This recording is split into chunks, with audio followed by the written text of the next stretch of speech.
अस्सलाम वालेकुम नाज़रीन। मेरा नाम मोहम्मद अली है और मैं आपके साथ ऑस्ट्रेलिया से हाजिर हूँ पॉडकास्टर के प्रोग्राम में। मेरे साथ आज के दिन हमारे पुराने दोस्त जनाब मियां ताहिर साहब लाहौर से और मियां खलील साहब। तो आज के जो बड़े मौज़ूआत हैं उनकी तरफ हम बढ़ते हैं। पहला मौजू तो यही है कि पाकिस्तान में जो इलेक्शन होने जा रहा है उसकी सूरत हाल क्या होगी और मुमकिना नताइज क्या होंगे, और वो लोग जो ये मुमकिना नताइज पे असरअंदाज हो सकते हैं या होते रहे हैं उनके अहवाल क्या हैं या उनकी सोच क्या है और नून लीग की सोच क्या है। तो जनाब मियां ताहिर साहब कुछ बताइए हमें कि इलेक्शन की आप क्या राय रखते हैं और क्या समझते हैं कौन जीतेगा। देखें, आपके सवाल का आगाज तो बड़ा खतरनाक था कि मुमकिन नतायज। अब आपने एंड पे जाके राय पूछ ली है, तो मुमकिन नतायज तो आपको पता है कि इसका मतलब एक ही होता है कि जो पहले से नतीजा मुरतब किया गया हो, कर लिया गया हो।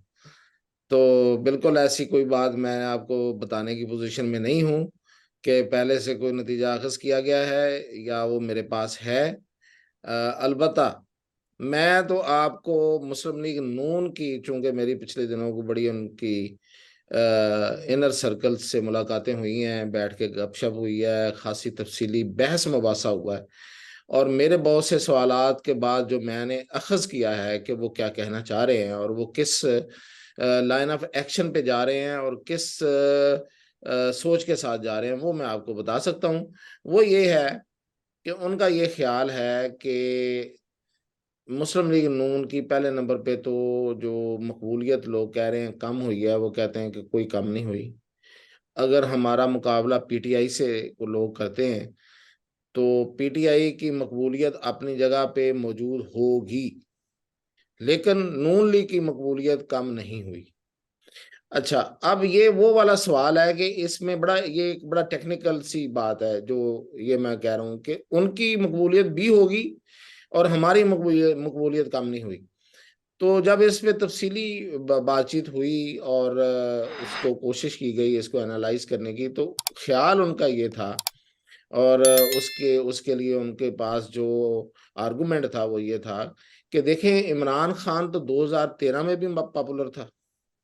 इमरान खान की पॉपुलैरिटी जो है वो 2013 में शायद 2018 से ज्यादा थी। यानी कि पॉपुलर जो वोट था उसके साथ ज्यादा था 2013 में 2018 की निस्बत। अच्छा, अब वो ये कहते हैं, मैंने फिर ये सवाल किया कि अगर 2018 में भी वही पॉपुलैरिटी थी जो 2013 में थी, तो फिर रिजल्ट्स का जो इतना बड़ा फर्क है वो कैसे उसको आप जस्टिफाई करते हैं। तो उन्होंने कहा कि देखें, वो ये था कि 2013 में इमरान खान के पास इलेक्टेबल्स नहीं थे। 2018 में उसको इलेक्टेबल इंजेक्ट कर दिए गए। यानी अगर किसी हलके में पॉपुलर वोट जो इमरान खान का था वो 10 से 15 और 20 हजार था, उसमें पॉपुलर इंजेक्ट हो गया जिसके अपने 40 हजार वोट है, तो 60-70 हजार या 80 हजार या इस तरीके से जो भी हर हलके में वेरी किया, तो वो बढ़ गए और वो जीत गया। अब चूंकि वो कहते हैं कि उनको उनको इलेक्टेबल्स दिए गए थे। अब इलेक्टेबल्स के पर भी बड़ी मेरी बहस हुई, उसमें सिर्फ नून लीग वाले नहीं थे, कुछ और एनालिस्ट भी बैठे हुए थे। अब उन्होंने बड़ी अजीबोगरीब मुझे मिसालें दी। मिसाल के तौर पे उन्होंने कहा कि आप बताएं कि बरतानिया में अब तक हाउस ऑफ लॉर्ड्स क्यों है। तो मैंने कहा मुझे नहीं पता, आप बता दें क्यों है। तो उन्होंने कहा इसलिए है कि वो स्टेबिलिटी ऑफ द स्टेट के लिए बड़ा जरूरी होता है। चूं हालांकि वो मदर ऑफ डेमोक्रेसी है, फिर भी उन्होंने हाउस ऑफ लॉर्ड्स रखे हुए हैं जो कि इलेक्टेड नहीं होते। वो लेगेसी में और हिरार उसमें अपनी मरूसियत में उठ के आते हैं। तो इसी तरह वो कहते हैं कि पाकिस्तान में वो उसको मिसाल देते हैं इलेक्टेबल्स के साथ। वो कहते हैं electables are very important, very essential for the state and the stability of the state.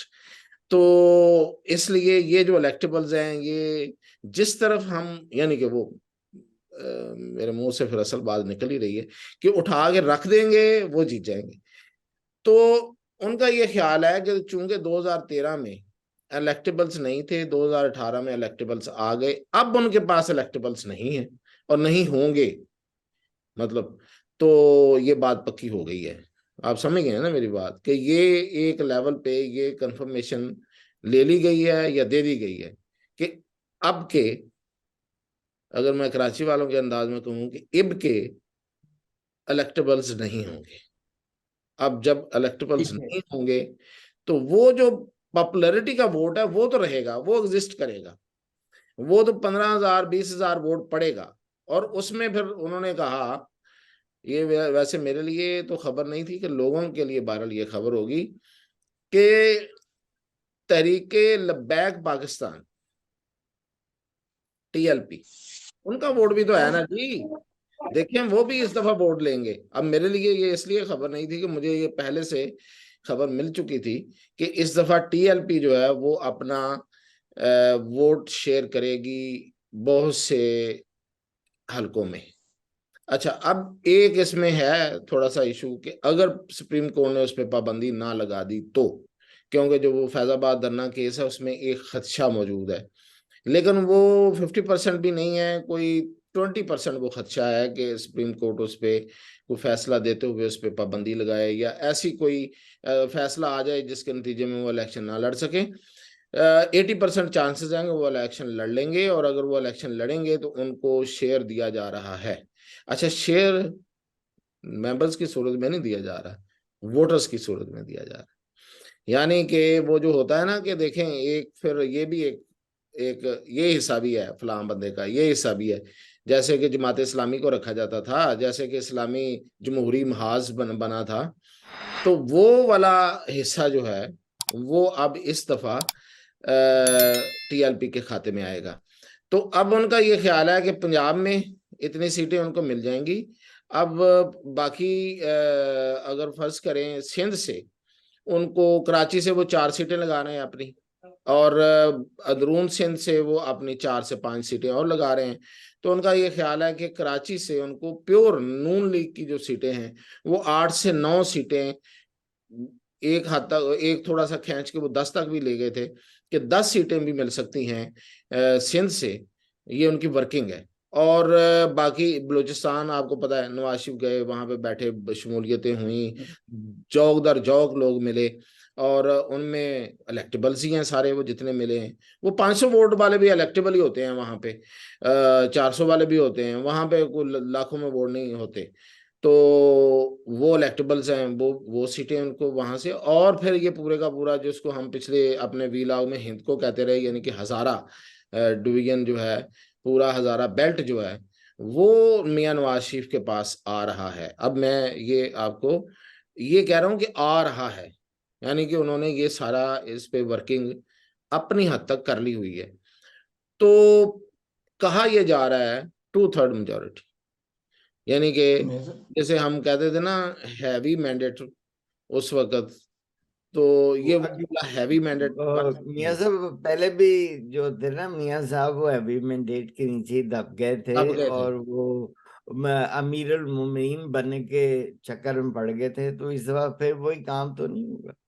देखें जी, जो ये मैंडेट होता है या जो भी पावर होती है उसका बड़ा खौफनाक नशा होता है। और हमने तो, आपने जिस तरह याद करवाया, देखा हुआ है, और मियां नवाज शरीफ का हैवी मैंडेट देखा हुआ है कि उस वक्त वाकई वो उस तरफ चल पड़े थे। अब किस तरफ चलते हैं ये तो खैर अभी देखते हैं, कहीं ना कहीं बंदा चल पड़ता है वैसे, इतने बड़े हैवी बोझ को उठा के तो वो ठहर नहीं पाता। तो ये प्लान है। अब वो जो इवन ये लफ्ज इस्तेमाल किया गया कि इतना बड़ा सरप्राइज होगा कि, मतलब, जो करके देने वाले हैं ना सब कुछ, उनके लिए भी सरप्राइज होगा। आई डोंट नो फिर वो, अगर उनके लिए भी सरप्राइज होगा तो फिर कर कौन रहा है ये सब कुछ। तो अच्छा, फिर वहां पे कुछ डिस्कस हुए, कुछ सर्वेज। तो उनका ये कहना था कि ये जो सर्वेज हैं, मिसाल के तौर पे एक सर्वे, एक इलेक्शन भी हुआ लाहौर में एक जगह पे, एक यूनिट में, तो वो भी डिस्कस हुआ। तो मैंने वो मिसाल दी, मैंने कहा कि उसमें देखें कि एक इलेक्शन हुआ है एक यूनिट में, तो उसमें तो पीटीआई जीत गई है वाज़े अक्सरियत के साथ, भारी अक्सरियत के साथ तो नहीं, लेकिन वाज़े अक्सरियत के साथ जीत गई है। तो उस सैंपल को हम फिर किस तरह से रीड करें? तो उन्होंने कहा कि देखें वो जो सैंपल है वो इंडिविजुअल्स हैं, और वो वाले इंडिविजुअल्स हैं कि जो अपने अपने जगह से उठ के आगे अपने आप को पढ़ा लिखा भी समझते हैं, उनका खन्नास है उनके जहनों में। मैं अगर नाम बता दूं तो आप बड़ा मजा लेंगे, लेकिन मेरी मजबूरी है कि वो किन के बारे में बातें कर रहे थे। तो वो खन्नास वाले जो लोग होते हैं वो इंडिविजुअल्स की सूरत में वो अपनी राय का इजहार किया है।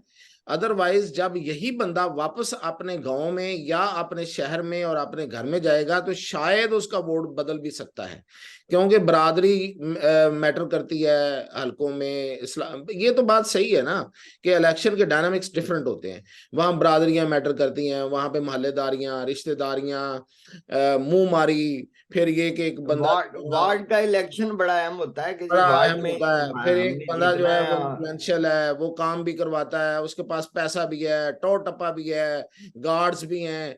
और मैं कहता हूँ जी कि हमने तो ये देखा है कि सारा 5 साल जो है ना वो मोहल्ले में आया नहीं, तो जब इलेक्शन आया तो वो 10 गार्ड लेके तो एक बरादरी के बड़े के घर आके दाखिल हो गया, और वहां उसने सिर्फ 10 मिनट बैठा, चाय पी, और वो बरादरी वाला बंदा वो फूले नहीं समाता कि लो जी मेरे घर चौधरी साहब आ गए तो मेरे घर मलिक साहब आ गए।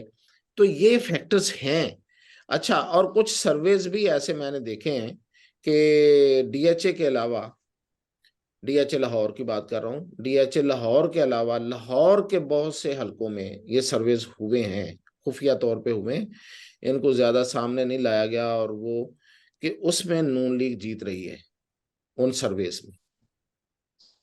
अब जो रियल इलेक्शन होगा उसमें क्या होगा, मैंने तो वो पिक्चर आपको पेश कर दी है जो अब तक तैयार करके उसके रंग भरे जा रहे हैं, उसको आखिरी शक्ल दी जा रही।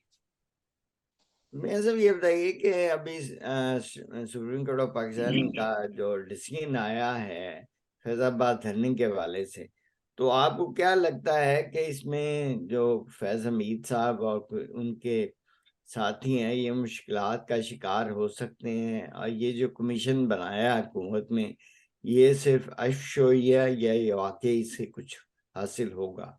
देखें, जो कमीशन बनाया ना उसमें तीनों के तीनों लोग जो हैं वो कोई बहुत ज्यादा इंडिपेंडेंट लोग नहीं हैं।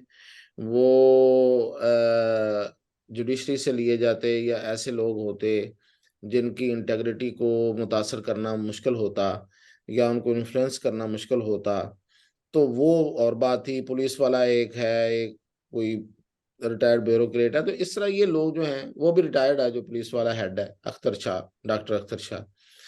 तो इन लोगों को इन्फ्लुएंस करना कोई मुश्किल काम नहीं है। लेकिन मेरा एक जाती ख्याल है कि असल जो इसमें मेन कल्प्रिट है वो फैज हमीद है, और उसके बाद एक हाजिर सर्विस जनरल है। और मेरी इतलात के मुताबिक मौजूदा आर्मी चीफ फैज हमीद को आउट ऑफ वे रियायत देने के हक में नहीं, क्योंकि अगर फैजाबाद धरना केस में फैज हमीद को सजा नहीं होती, मैं सजा की बात कर रहा हूँ, और करार वाकई सजा नहीं होती, तो वो उसको रियायत देने के मुतरादिफ है, वो इस सिस्टम को यरगमाल बनाने के मुतरादिफ है। तो अगर वो आर्मी चीफ मेरी इतला के मुताबिक तो इस हक में नहीं है, और कोई चांस भी नहीं है। जिस तरह के एविडेंस और सब चीजें मौजूद हैं, कोई चांस भी नहीं है। बहुत से लोग उनकी खुल के मुखालफत भी कर रहे हैं, कुछ लोग हैं वो भी बड़े इन्फ्लुएंस रखते हैं अदारे के अंदर, वो उसके हक में। तो इस पे तो देखें, मुझे जाती तौर पे पूछें तो मेरी ख्वाहिश भी है, और ख्वाहिश से मतलब ये है कि कानून की बालादस्ती की बात कर रहा हूँ कि इस पे करार वाकई सजा मिलनी चाहिए, और मेरा ख्याल है कि मिलेगी। अब अगर सिस्टम बुलडोज कर दिया गया, हर चीज जो कि हो जाती है, तो ये और बात है। और फिर आपको पता है एक केस और भी है जिसमें सुप्रीम कोर्ट ने सिर्फ एक बात करके उसको वजारत दफा के हवाले करने का कहा है। वो है एक बहुत बड़े बिजनेस प्रॉपर्टी टाइकून के हवाले से जो उन्होंने, फैज हमीद ने जो कुछ किया, और वो बेचारा दुनिया से चला गया उस सारे तशद्दुद और उस सारे जो कुछ उसके साथ हुआ उस सलूक के बाद। और उसकी फैमिली ने अब जो दरखास्त दी हुई है, तो उसमें भी सुप्रीम कोर्ट ने यह कहा कि इस पे कानून के मुताबिक अमल ना हुआ तो अदारों की, उन्होंने तो नाम भी लिए अदारों के, कि अदारों की साख जो है वो इंतहाई नुकसान पहुंचेगा उसको। तो कानून के मुताबिक अगर वो कसूरवार हैं तो उसके उनके खिलाफ कार्रवाई होनी चाहिए। तो कार्रवाई होनी चाहिए, और मुझे पता नहीं क्यों यकीन है कि हो जाएगी, और एक खदशा भी है कि नहीं होगी। जनाब मियाँ साहब, बहुत मेहरबानी, आपने हमें जबरदस्त चीजें बताई, इलेक्शन के हवाले से भी, फैज हमीद के हवाले से भी, और जाहिर है फिर फैज हमीद का पीटीआई के हवाले से भी कुछ मामला हैं। तो देखें ये किस तरह बढ़ती है। जो भी हो पाकिस्तान के लिए बेहतर हो। मियाँ खलील साहब, आप हमें ज़रा अपडेट दीजिए कि आपके ख्याल में जो पाकिस्तान के माशी हालात में आईएमएफ का स्टाफ लेवल का मुआहदा भी हो गया है, और फिर उसके बाद ये भी पाकिस्तान की स्टॉक मार्केट भी रिस्पॉन्स अच्छा दे रही है। तो इसके अलावा ये भी खबरें हैं कि पाकिस्तान के real estate market other than जो बैरियर टाउन है वो भी परफॉर्म कर रही है। तो आपके ख्याल में क्या आप फोर्सी कर जनाब खलील साहब? अरे इसमें एक तो बात है कि मियां ताहिर साहब ने जो कुछ बताया है, हम तो सिर्फ खामोशी से सुनते रहे हैं उसका, लेकिन मतलब ये निकल रहा है कि इलेक्शन होने जा रहे हैं। तो अगर वो वाकई ये समझते हैं कि रिजल्ट ये आएगा, तो फिर उनको इलेक्शन कराने में तो कोई उसमें देर नहीं करेंगे, इनकार नहीं करेंगे। चलो ये एक अच्छी बात है कि इलेक्शन अगर होने जा रहे हैं तो जैसे भी हो उसका इम्पैक्ट हमेशा अच्छा ही आएगा। ठीक। दूसरा जो मईशत की बात है, और इलेक्शन इसलिए जब मेयर साहब की बात को सेकंड नहीं है उसको तकवीत मिलती है कि बाकायदा एक कोशिश के जरिए ऐसे हालात पैदा किए जा रहे हैं माशी, कि आइंदा आने वाली हुकूमत को ज्यादा परेशानी का सामना ना करना पड़े। उसके लिए काफी सारी आसानियां पैदा करने की कोशिश की जा रही हैं। आईएमएफ ने एक माहिदा जो एग्री हो गया उसके सिर्फ उसका तो ना 700 मिलियन 70 करोड़ डॉलर मिलेंगे, लेकिन उस माहिदे की वजह से वर्ल्ड बैंक से पाकिस्तान को 2 अरब डॉलर मिलेंगे। उसका ऑलरेडी पाइपलाइन में है, लेकिन वो इसीलिए थे कि वो नहीं होंगे।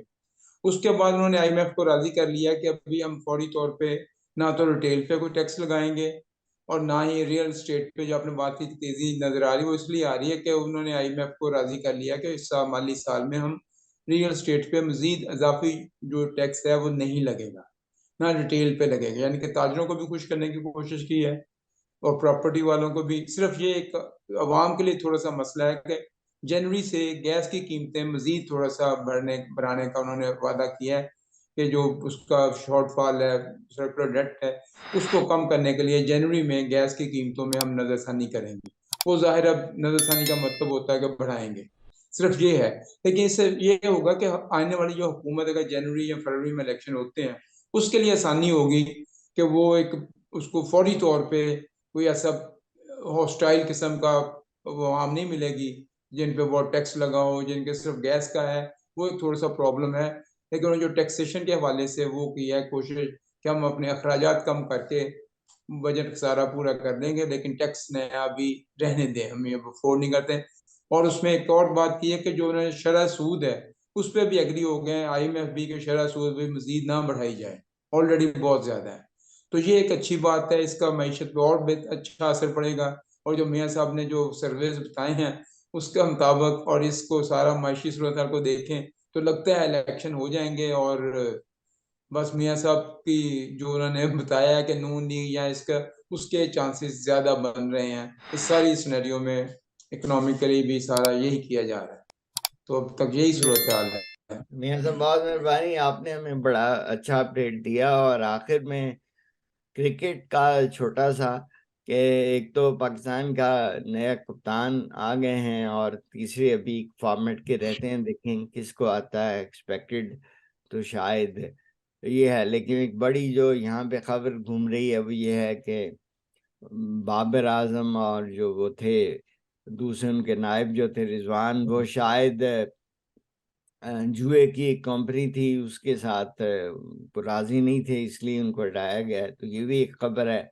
और दूसरा, सेमीफाइनल में ऑस्ट्रेलिया हरा के पहुंच गया। अब देखें, हम तो कोशिश करेंगे ऑस्ट्रेलिया वाले ताकि इंडिया ना जीते। अब देखें आपकी दुआएं कितनी रंग लाती हैं। तो आप भी दुआएं करें जी, हम भी कोशिश करते हैं तो इंडिया को रोकने की। तो इसके साथ ही जनाब हम अब इजाजत लेते हैं हमसे। अल्लाह हाफिज।